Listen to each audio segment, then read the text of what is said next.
Hyundai Sonata 2011 года, задняя дверь. Послушайте, как она скрипит изначально.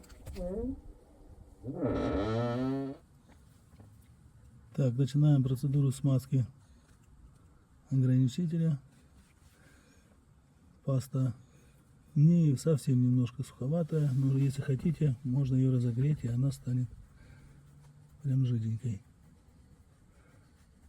Сейчас вот устраняем скрип. Наглядный пример.